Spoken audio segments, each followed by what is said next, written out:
Unified 911, anong matutulong namin sa'yo? Anya ti maitulong mi ken kapo. Anong may tatabang ko sa Unsay imo? akong ikatabang nimo? Ngini makadabang na misal ka no? Sa anumang wika o dialekto, may tulong na darating sa iyo.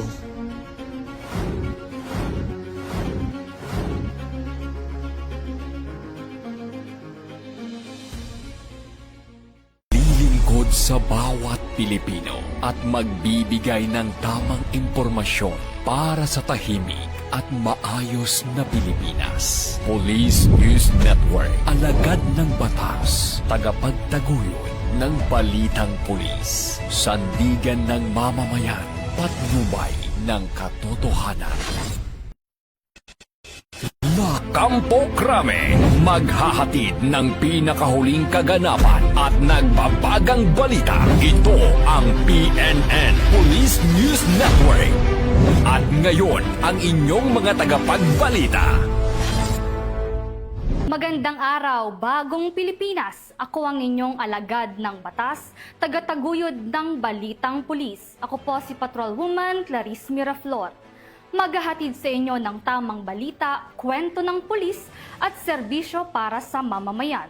At ito ang PNP News Online, ang pangunahing balita ng Police News Network, alagad ng batas, tagataguyod ng balitang pulis.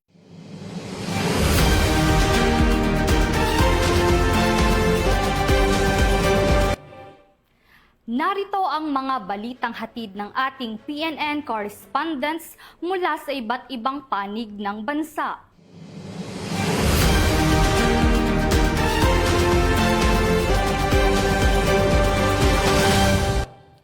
Bilang bahagi ng patuloy na pagpapaigting ng kahandaan ng bawat kapulisan, nagsagawa ang Naga City Police Office ng lingguhang Firearms Familiarization and Proficiency Training. Police Corporal Carlo Mariano, ibalita mo. Lingguhang Firearms Familiarization isinagawa ng Naga City Police Office bilang bahagi ng patuloy na pagpapaigting ng kahandaan ng bawat kapulisan. Regular na nagsasagawa ang mga personahe ng Naga City Police Office ng lingguhang Firearms Familiarization and Proficiency Training. Kabilang sa pagsasanay ang tamang paghawak, pag-inspeksyon, assembly at disassembly ng mga issued firearms at kani-kanilang authorized personal firearms. Layunin nitong mapanatili ang mataas na antas ng kaalaman, disiplina at kasanayan ng bawat pulis sa ligtas at wastong paggamit ng kanilang sandata. Sa pamagitan ng tuloy-tuloy na pagsasanay, higit na napaghahandaan ng mga personahe ang anumang sitwasyon na nangangailangan ng mabilis, maingat at propesyonal na pagtugon sa pagpapatupad ng batas. Patunay ito ng patuloy na dedikasyon ng Naga City Police Office sa pagpapanatili ng kahandaan at pagbibigay ng dekalidad na serbisyo para sa isang ligtas at mapayapang Naga City. Dahil ang kaligtasan ang prioridad ng Naga City Police Office. Muli po, mula sa Naga City Police Office, ako po si Police Corporal Carlo B. Mariano, nag-uulat para sa Police News Network. Bagong PNP para sa bagong Pilipinas, serbisyong mabilis, tapat, at nararamdaman. Maraming salamat, Police Corporal Mariano. Hindi lang seguridad ang hatid ng Philippine National Police, kundi malasakit sa kalikasan matapos ang padlulunsad ng Project 3 o Take Responsibility for the Enhancement of the Environment, kung saan nagsagawa ng tree planting activity sa Romblon. Magbabalita dyan si Patrolwoman Dara Falogme. Ng Romblon Police Provincial Office ang kampanya para sa pangangalaga ng kalikasan sa pamamagitan ng paglulunsad ng Project 3 o Take Responsibility for the Enhancement of the Environment, kasabay ng isinagawang mangrove planting activity sa Ginablan Mangrove and Bird Sanctuary sa Barangay Ginablan, Romblon. Pinangunahan ang aktibidad ni Provincial Director Police Colonel Rexton F. Sawi kasama si Attorney Adrian F. Ducat ng National Police Commission Romblon, bilang suporta sa mga programa ng Philippine National Police at ng pamahalaan laban sa climate change, pagkawala ng biodiversity at pagkasira ng kalikasan.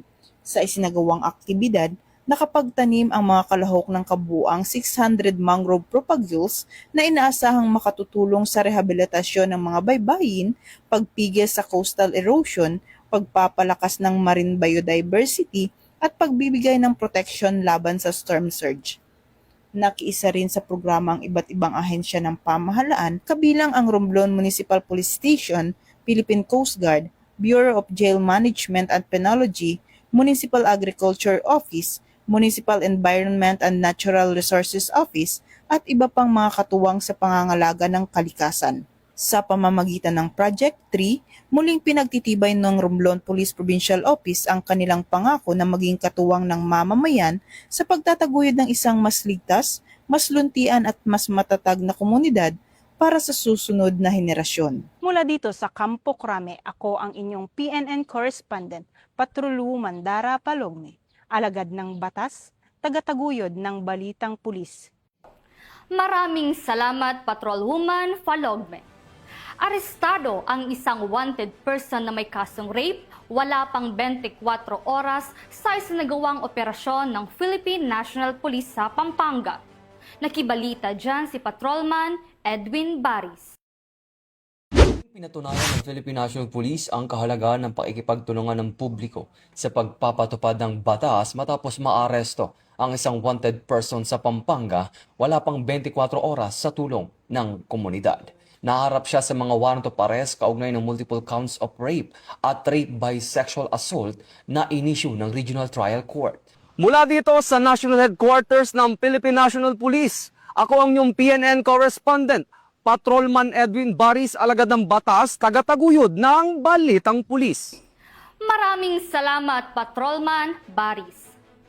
Revitalized Police sa Barangay o RPSB ng 2nd Provincial Mobile Force Company, kaagapay ang iba't ibang ahensya ng pamahalaan ay naghatid ng proyekto sa pamamagitan ng footbridge o tulay ng pag-asa sa San Agustin, Isabela.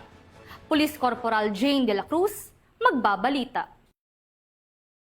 Na pagpapaigting ng ugnayan ng kapulisan, komunidad at pagsusulong ng community-oriented policing, matagumpay na isinagawa ng 2nd Isabela Provincial Mobile Force Company ang Revitalized Police sa Barangay Salay, San Agustin, Isabela. Pinangunahan ang programa ni Police Brigadier General Mariano C. Rodriguez, Regional Director ng Police Regional Office 2, at Police Colonel Manuel B. Bringas, Provincial Director ng Isabela Police Provincial Office, kasama ang mga opisyal ng 2nd IPMFC, mga kinatawan ng lokal na pamahalaan, iba pang stakeholders at mga residente ng barangay. Sa nasabing aktibidad, formal na pinasinayaan at binasbasan ang bagong footbridge o tulay ng pag-asa na magsisilbing ligtas na daanan ng mga residente, lalo na ng mga mag-aaral. Kasabay rin ito ang blessing at turnover ng daycare center, pamamahagi ng bookshelves at mga aklat upang suportahan ang maagang edukasyon ng mga kabataan. Turnover ng material recovery facility bilang bahagi ng pangangalaga sa kalikasan at pagsasagawa ng optical mission na nagbigay ng libreng konsultasyon at salamin sa mga benepisyaryo. Layunin ng programa na mailapit ang iba't ibang serbisyong pampubliko sa mga residente sa pamamagitan ng mga proyektong pang-infrastruktura, serbisyong pangkalusugan at mga inisyatibong nagtataguyod ng edukasyon, pangangalaga sa kalikasan at pangkalahatang kapakanan ng komunidad. Para mas mapalapit kayo at matugunan ang mga pangangailangan nyo. And now, yung mga proyektong binanggit kanina ay isa lang po ito. At sabi ni Kapitan kanina, sa pamamagitan ng ating mga lokal na opisyal, siguro po mas madami pa ang proyekto para sa inyo, para sa kinabukasan. Ipinakita ng programa ang sama-sama pagkilos ng kapulisan, lokal na pamahalaan at mga katuwang na ahensya sa paghahatid ng mga serbisyong tunay na nararamdaman ng mamamayan. Patuloy naman ang Police Regional Office 2 at Isabela Police Provincial Office sa pagpapatupad ng mga programang nagpapalakas sa ugnayan ng pulisya at komunidad, alinsunod sa adhikain ng bagong PNP para sa bagong Pilipinas, serbisyong mabilis, tapat at nararamdaman. Mula rito sa Barangay Salay, San Agustin, Isabela, ako ang inyong PNN correspondent, Police Corporal Sara Jane B. de la Cruz, nagbabalita para sa Police News Network. Alagad ng batas, tagataguyod ng balitang pulis. Maraming salamat, Police Corporal De La Cruz. Mahigit 14 na milyong pisong halaga ng hinihinalang shabu ang nasabat ng mga otoridad sa inbound parcel sa NAIA. Magbabalita dyan si Patrolwoman Dara Falogme. 1.2 milyong pisong halaga ng hinihinalang shabu ang nasabat ng Bureau of Customs sa isang inbound parcel na dumating sa Ninoy Aquino International Airport nito lamang Hulyo 8. Ayon sa Bureau of Customs, idiniklara ang shipment bilang plastics and ropes, ngunit na-flag ito matapos makatanggap ng derogatory information mula sa PDEA. Sa isinagawang 100% physical examination, natuklasan ng mga otoridad ang 2,102 gramo ng hinihinalang shabu na maingat na itinago sa loob ng mga spool ng lubid. Isinasailalim na sa laboratory examination ng PDEA ang mga nakumpiskang illegal na droga habang nagpapatuloy ang follow-up investigation upang matukoy ang mga responsable sa shipment. Mula dito sa Campo Crame, ako ang inyong PNN correspondent, Patrolwoman Dara Falogme. Alagad ng batas, tagataguyod ng balitang pulis. Maraming salamat, Patrolwoman Falogme. Sa kulungan ang bagsak ngayon ng 32 anyos na security guard matapos magpanggap na pulis at mahulihan ng iba't ibang uri ng bala sa isang KTV bar sa Commonwealth Avenue, Quezon City. Ibabalita yan ni Patrolman Edwin Baris. Arestado ang isang 32 anyos na security guard matapos umanong magpanggap na pulis at mahulihan ng iba't ibang mga bala ng baril sa labas ng isang KTV bar sa Commonwealth Avenue, Barangay Holy Spirit, Quezon City, madaling araw ng ika-10 ng Hulyo. Ayon sa pulisya, ang suspect na kinilalang si alias Marvin ay umano'y lasing at nagpakilalang pulis nang beripikahin ng mga responding operatiba ng Holy Spirit Police Station. Security guard ID lamang ang naipakita nito. Naharap ngayon ang suspect sa kasong usurpation of authority sa ilalim ng Article 177 ng Revised Penal Code at paglabag sa Republic Act 10591.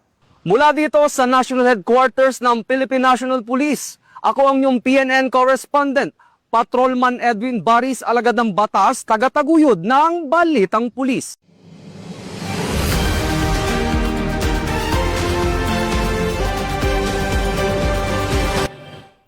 At yan ang mga balitang nakalap ng ating mga PNN correspondent mula Luzon, Visayas at Mindanao. At bago tayo magtapos, para sa mas malawak at mabilis na ulat ng mga balita, huwag kalimutang mag-like, follow and share sa aming official social media accounts ng Police News Network. Tutok lang sa aming YouTube channel para sa mga live stream at replays. At i-follow kami sa X account para sa mga real-time updates at Facebook account ng Police News Network. Manatiling mapagmatsyag at laging alamin ang totoo. Sa ngalan ng pamunuan ng Philippine National Police sa pangunguna ni Chief PNP Police General Jose Melencio Nartates Jr.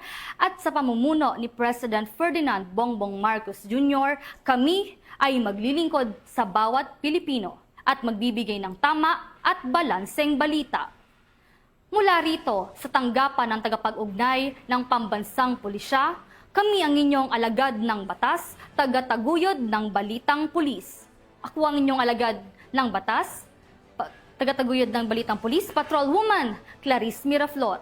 Maghatid ng tamang balita, kwento ng pulis at serbisyo para sa mamamayan. At ito ang PNP News Online. Bagong PNP para sa bagong Pilipinas, serbisyong mabilis, tapat at nararamdaman.